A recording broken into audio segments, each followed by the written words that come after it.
Welcome to Northwoods Kindred. I'm your goalie Bodvar, and on this channel we discuss all things asatru Kindred related. So hit that subscribe button if you want to see how we do it in the Northwoods.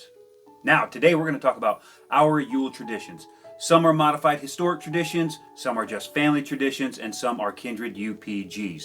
A lot of the pictures and the videos and stuff that we'll show are from previous gatherings before we made the YouTube channel, but you'll be able to see a lot of these traditions in action on the videos that come out post our gathering this weekend. Stick around.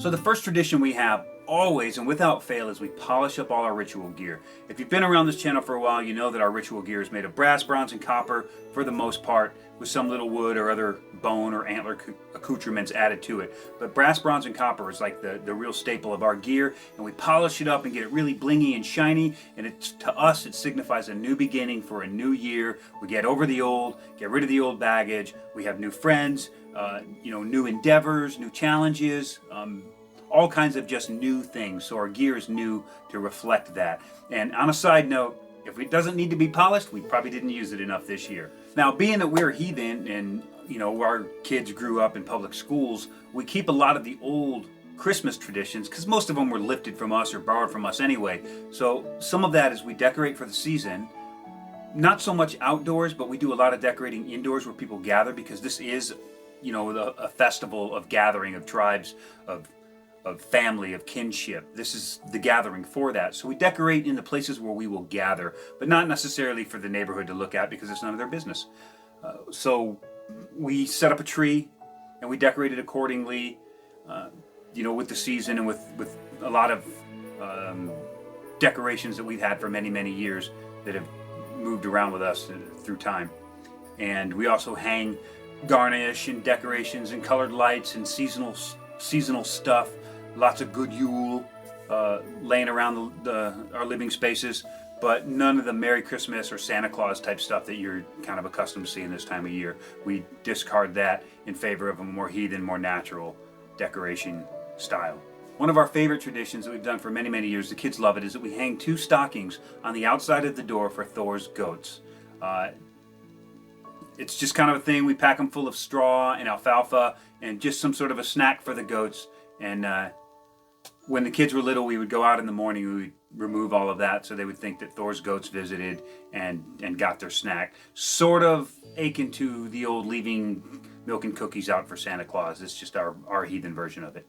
So a tradition that we just started here with the Northwoods, because we want everybody to be able to do a gift exchange, but we want to kind of keep it on an equal footing and not burden anyone too much with this time in the holidays, because we all have kids and we all have other obligations that we have to actually spend money on. So we created this gift exchange, sort of a white elephant thing, just for inside the Kindred and people who show up, and we craft a tree ornament. And it doesn't matter, it can be super elaborate. I usually do some copper or metal work.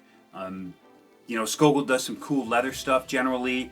But you could tie a string to a feather and wrap it up and be part of the ornament. And what we do is we put a number on, everybody wraps their ornament, puts it under the tree, we put a number on every one of them, and then we put the numbers in the bowlie, and everybody draws a number, and that's the ornament that they get, and they unwrap it, and they get to take that home and hang it on their personal tree or put it on their altar. And then every year those ornaments get to come back and be a part of the celebration again as we use them to decorate the tree moving forward. So that's a Northwoods Kindred tradition that we've made up.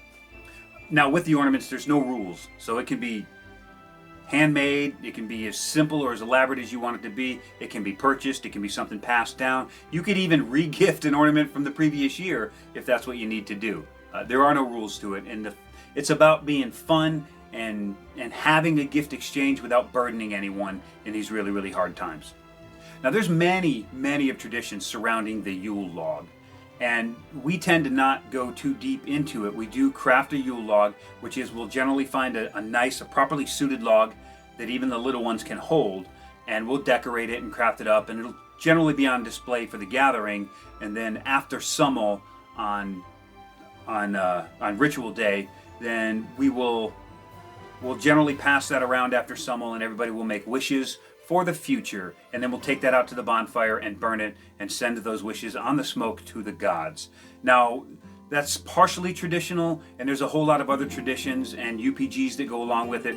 Everybody has their own tradition with the Yule log. That's the one that works the best for us and the people that we have gathering, and then the time schedule in which we gather for Yule. Now, after talking about the Yule log, there is a Germanic tradition called the yuletide, which is a pottery-style tower that has a candle underneath it, and you burn that candle down to a certain point, and you blow it out and you set it on top of the lectern, and then the next year you use that one, you relight it and use it to light the new candle, and it's kind of a perpetual candle, burned down half, saved for the next year, and redo it. And that kind of traces its roots back to where people would burn part of the Yule log and then save it and use it as fuel for the next year's Yule log fire. It holds on to that tradition. Now there's a little bit of a sketchiness with the yuletide, is that the Germans, mustachios, really kind of adopted that custom, and it was almost like an award that they would give out to their officers and people. So it became a very big tradition within that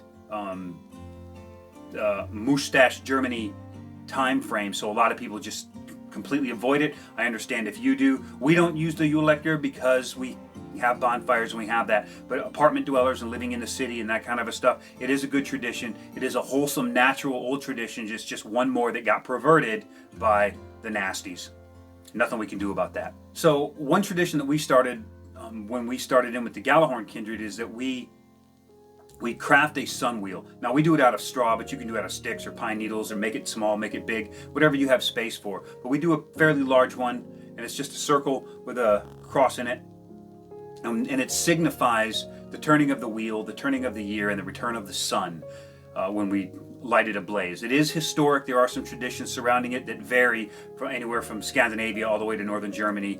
The traditions vary, so regionally you can do whatever the tradition was for the area that you were in. We just craft it, we burn it in bloat, in ritual. It's a phase of our ritual, and you can make it out of whatever you want as long as it's burnable. You could probably even just draw it on paper to signify that, burn it off a candle and put it in an ashtray, and that would probably be sufficient as well. But it's just to signify the return of the sun.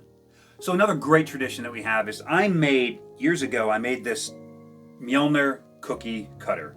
Pretty simple. You can make one or buy one, or you probably even 3D print one, honestly. But we make Mjolnir cookies at Yule, and the kids get to decorate them with all manner of gaudiness and ugly frostings and sprinkles and kinkles and all kinds of stuff. And then we set those out, and we, of course, enjoy them when we go into Summel. So we have snacks for Summel, and probably a couple of them get lifted throughout the event to get chowed on. But it's kind of just a fun thing. The kids really enjoy decorating the Thor hammer cookies, and it just kind of became a natural tradition for us that we'll probably never let go of. So this isn't really a Yule tradition, but every gathering we do, we have a Kindred Administration meeting. You've probably seen it in some of our vlogs on YouTube. And we just get together and we just do some admin business that has to get done. Now for this one, since there's so many traditions that we cram into this gathering, we don't really talk about any business unless it's absolutely urgent. We defer all of that stuff to January, because January's meeting is primarily just an admin meeting. We do a quick bloat, but really the whole meeting is admin. So in this meeting, we just try and make sure everybody knows their place and what they got to do so we can get everything done and be on the same timeline. But there is definitely going to be a quick meeting on Friday before the main event. So one of our favorite traditions, and we did it because we were a poor military family, and we did spam and egg breakfast. So Yule morning, it kind of signifies, hey, we're broke, So we got a spam and egg breakfast. And you can make spam and egg sandwiches or just spam and eggs, however you wanted to do it. And the idea is that spam, it comes in a can, and that's your bowlie. And the old spam cans used to have a little Thor's hammer shaped key to open them.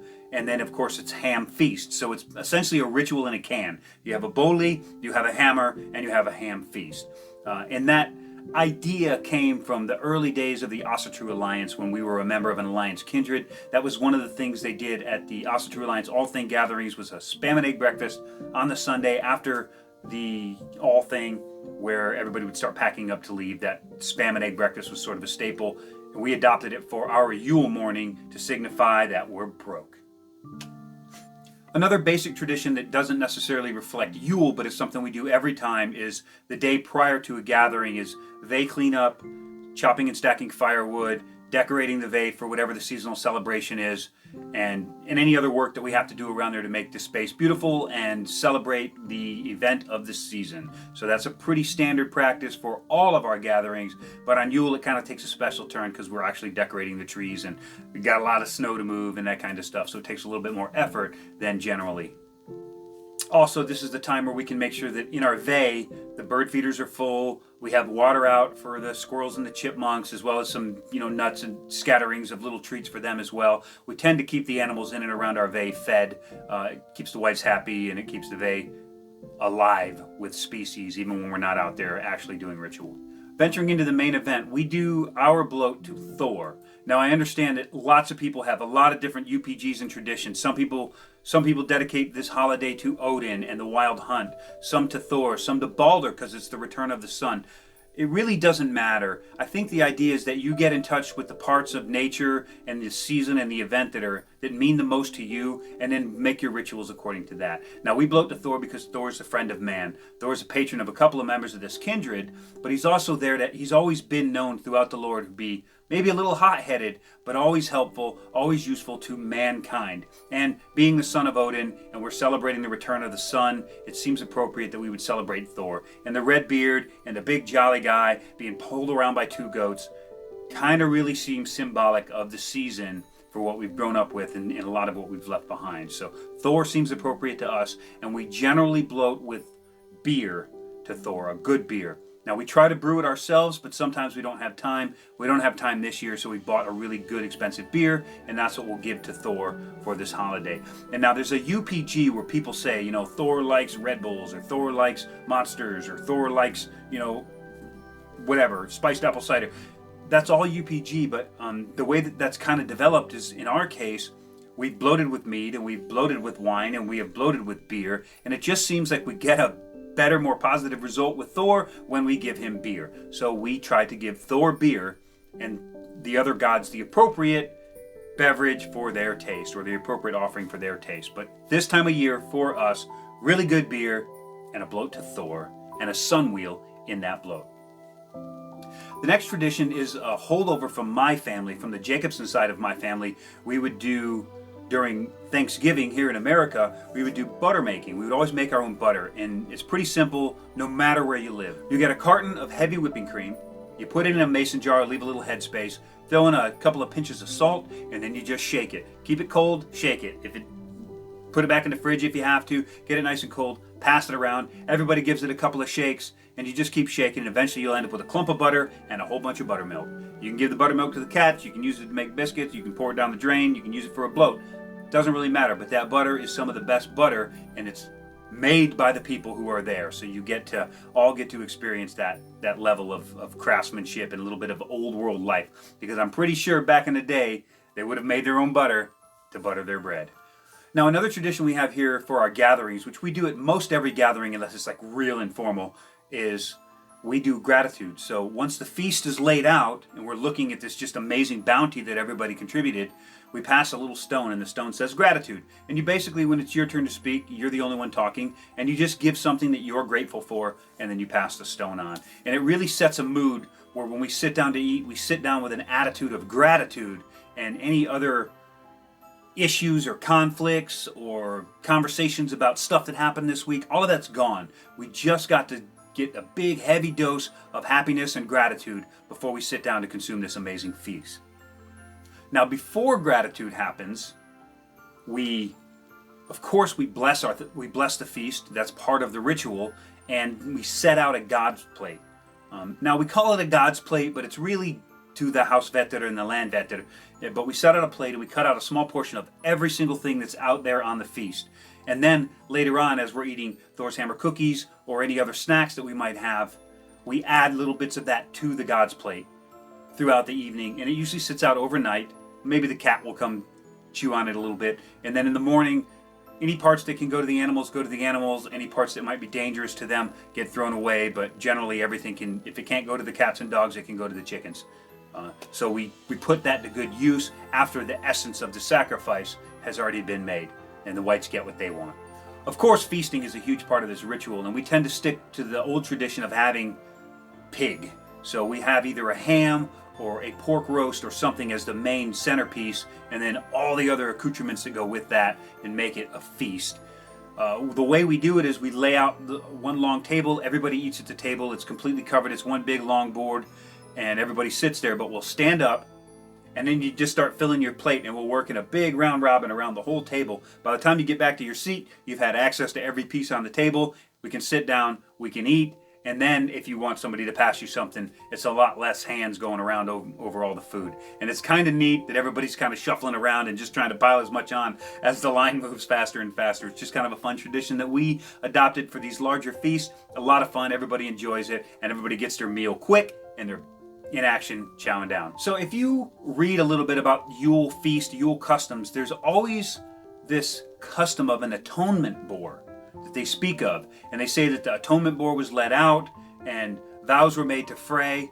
Now, we've got the UPG, I guess you could call it, of that vow is to atone for something. I don't know, they never say that the vow was to make amends for anything, but the name Atonement Bore suggests that the vow or the oath that you make is to right a wrong or to do better next year or whatever. So that's what we do, is we do an atonement bore. But rather than parade a live boar around the living room, we use something called a peppermint pig. The peppermint pig comes in this box. We ordered it on Amazon. It's about 25 bucks. It's made in New York, in Half Moon, New York. And it's got its own little tradition that goes with it. You can read about it if you order one, but we don't really follow that tradition. We use it as a symbol of phrase boar. It comes like this, wrapped in plastic. It's in that box. It's a little pink boar. It has a red felt bag and this little hammer. How appropriate, right? So you put the boar in the bag, and you tighten it up, and then you make a vow, as in, you know, I'm going to try to do this better this year, or I really made a mistake here that I'm going to try to fix. You try to make a vow or an oath for something that you can repair or atone for a mistake or a wrong that you committed that last year, which really sets the tone for the new year. It's like you can leave your old baggage, but there may be one thing that you want to fix, and you can take that with you into the new year and start working on making good on that promise, which may have actually been close to the origin of making a New Year's resolution. It could be sort of the same. Could be like the root of that. We don't really know. But we do know that the Atonement Bore was very specific for this feast, and it happened all the time, as they mentioned. So we crack it with this, we make our atonement, we pass it on, it makes its way around, we pour it in a bowl, and we start chowing on the mint as we lead into the first round of Sumbel. That's a tradition we've had for many, many years, and as a side note, we hang these little hammers above all the entrances to our house. And since all of our entrances already have hammers for many years, we had some hanging on the tree as decorations. And now, each year, we give the hammer to one of our kinsmen so they can take it home and hang it above their door or on their tree. And we'll link to that down below in the description. Now, with the Atonement Bore, obviously in the Viking Age, they led a pig around and they slaughtered it and feasted on it. And, you know, they all made vows to fray on thing that they wanted to fix. But later on, with the advent of Christianity and a lot of rituals being kind of watered down or changed to meet the new circumstances and the new, the new physical and political landscape, they would bake loaves of pig-shaped loaves or boar-shaped loaves, and they would use that as the atonement bore. But they would save that loaf, and it would get, kind of crusty. And then come the planting season, they would grade that loaf up. And some of the grated dry bread would be fed to the animals that were used to harvest the land, like the horses and the mules. And then some of that was fed to the farm hands and to the owners of the land. But it was added in as a meal to bring those atonements forward into the next year. And the idea being that if you followed through and you atoned for your problems, that would enrich the landscape. It would add fertility to the landscape and to the people who were who were working that land in the first place. So that the tradition, it evolves from a live pig to something symbolic of that. So we've only taken that one evolution farther with the peppermint pig. And it's a really big deal around here, and we really enjoy it. So we're going to leave a link down there for you to get one on Amazon, and if you want to incorporate that tradition into your own kindred or family practice. So after the atonement bores, when we lead into the traditional 3 rounds of Sumbel, which we have videos on that. If you're on YouTube, you can go here. and watch that video and just the basics of Summel. And it's 3 rounds. You know, first round, the first toast goes to Odin. The first round to the god or goddess of your choice. The second round to our fallen. The third round is Braggy's round, and it's open to anything. And then the very last toast goes to the Landvetter and the Housevetter, you know, the spirits of the land, for hosting us and watching our backs while we were focused internally on this ritual. After those 3 rounds, that is where we will do our Yule log, which I mentioned earlier. We'll pass that around as sort of a 4th round, but Summel will be closed. We'll do the Yule log, and then we are done with the Yule log and making our wishes for the future. You know, remember the difference. The Atonement Bore, there's something we're going to fix that we could have done better. And then the next one is a wish for the year, the thing that we want to happen. So it's almost like if you pay the toll, then you get the goods. You know what I mean? And so that's kind of the way we look at it, with the Summel in the middle. And after that, the Husfreyja Skogul will heat up some wine. Traditional German hot wine. This is only one brand. We got this at the PX, at the Base Exchange, but you can get these. Our local grocery store has the same brand, and then various other places have different brands of this kind of German wine. And the idea is you put it in a pot, you heat it up, and you drink it nice and warm. It's absolutely delicious. So they'll heat up the wine while we go fire up the bonfire, and when the two meet in the middle, we'll have a cup of hot wine and a nice hot bonfire, and we'll be back outside in the elements, and that's where we'll put our Yule log in so that we can send our wishes to the gods on the smoke. So since we're talking about the hot wine, some of the other things we do is, of course, we're going to have some mead flashing around here and there if people want it. There's going to be mead at Summel. For the children, we generally go buy some sparkling ciders. Now's a really good time to get a bunch of it and then have it stored for the year, so you can have sparkling cider for the kids for all your rituals throughout the year. It's a really good time to get it nice and cheap, but we definitely have that. And then when we go outside, when we have our hot wine, the kids can have hot cocoa or some sort of, maybe a hot cider or something, some kind of a beverage like that for the children to go out and enjoy and sip on a nice steamy cup of something warm while we watch the fire burn at the bonfire. And the last real big tradition that we have in this kindred, and it's another big holdover from the Galahorn kindred that we were born of, is a kindred rune reading. And generally, the chieftain or gothi will draw the runes, and a viki will read them, and that will essentially give the predictions for the kindred for the next year, whether it predicts prosperity, growth, loss of kinsmen, troubled times, or whatever. The predictions that we have found have been pretty accurate leading up to this point. So we're always excited to see if we're going to have a good year or a trying year next year, based on the predictions of our viki. A lot of fun, and definitely a tradition that we like to share. So I kind of want to remind you that a lot of these traditions started, we've been asatru for 30 years, and you know, most of our kids aren't even 30 years old. None of our kids are 30 years old. So we've been doing these traditions starting with wee little ones who don't understand why we don't celebrate Christmas, and don't understand why Santa doesn't come to visit them, and don't understand why there's no Easter bunny. We have to incorporate similar practices, but we need to really feed our own personal traditions. Now, of course, they're all big enough now that nobody believes in Santa Claus, but everybody believes in Þórr, so we don't have to pretend. We don't have to pretend like these fake holidays that the Christians have. We can have our holidays, we can celebrate our gods, we can celebrate our kindred and our families, and now these traditions will be carried on because our children are 2nd generation. They've never known what it's like to be Christian, and their children will be 3rd generation, and very soon we'll be entirely removed from the entire system the way that it was. But these traditions will stay with us, so we built these traditions so that in the future the younger kids don't feel separate from society. They feel included, and they can go to school and the kids can be like, what did you get for Christmas? Well, we don't celebrate Christmas, we celebrate Yule, but Þórr brought me this, you know, and they can be a part of those conversations and not feel like outcasts. In fact, in a lot of cases, they almost seem like the cool kid because they're doing something different, but they're still getting the same rewards. We're doing this gathering a little bit early. We're doing it on December 10th. And the reason is because everybody's got other things going on.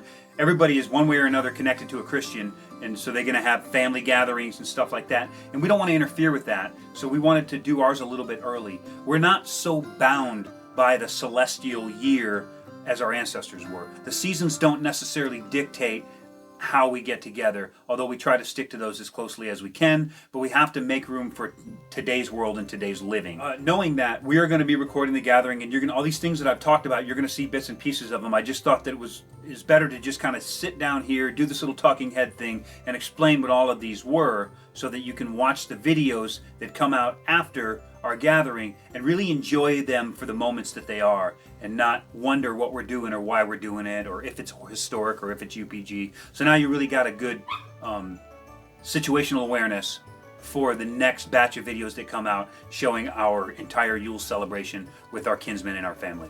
And one of the main reasons we're making this is we kind of have a lot of connections in and around the asatru and the Norse heathen community, and we're getting a lot of questions about not only this particular celebration, but how to incorporate, for a new heathen or a new pagan, how to incorporate this into their lives with small children who don't necessarily understand why last year it was Santa and this year it's Thor or Odin. So we wanted to make this video and kind of give everybody a little bit of situational awareness on why and how we do it, so they can have a little bit more of a roadmap, so to speak, on how to develop their own path.